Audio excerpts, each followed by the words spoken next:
பக்கத்து வீட்டில் விளையாட்டாக சொன்னாங்க, எல்லாமே ப்ரிப்பரேஷன் செஞ்சு வைக்கிறீங்களே, பேசாமல் இட்லி குண்டாலையும் மாவை ஊற்றி வச்சிருங்களேன் அப்படின்னு. விளையாட்டாக சொன்னாலும் ஐடியா நல்லா தானே இருக்குது. நான் பிள்ளை தூங்கும்போது 6 மணிக்கே ஊற்றிட்டு 8 மணிக்கே ஆன் பண்ணி விட்டுட்டேன். ஆசிரியர் பிள்ளையை பார்த்துக்கிட்டான். ஹர்ஷா நானும் ஹெல்ப் பண்ணுறேன் அப்படின்னு ஏப்ரான்லாம் போட்டுக்கிட்டு எனக்கு எடுத்து வச்சுட்டு இருந்தான். இட்லியும் தேங்காய் சட்னியும், எனக்கு மட்டும் ராகி இடியாப்பம் பண்ணிக்கிட்டேன்.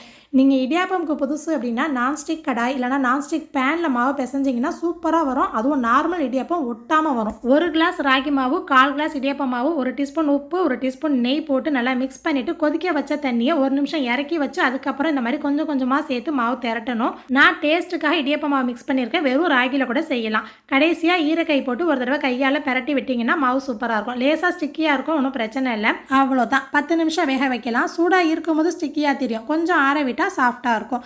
நெய் நாட்டு சக்கரை வச்சு நான் சாப்பிட்டேன். தேங்காய் பாலும் நல்லாயிருக்கும். வீட்டில் யாரும் சாப்பிட மாட்டாங்க. இப்போல்லாம் நோ சோம்பல் நோ சாக்ரிஃபைஸ்னு எனக்காக செஞ்சு சாப்பிட்றது. நீங்களும் ட்ரை பண்ணி பாருங்கள்.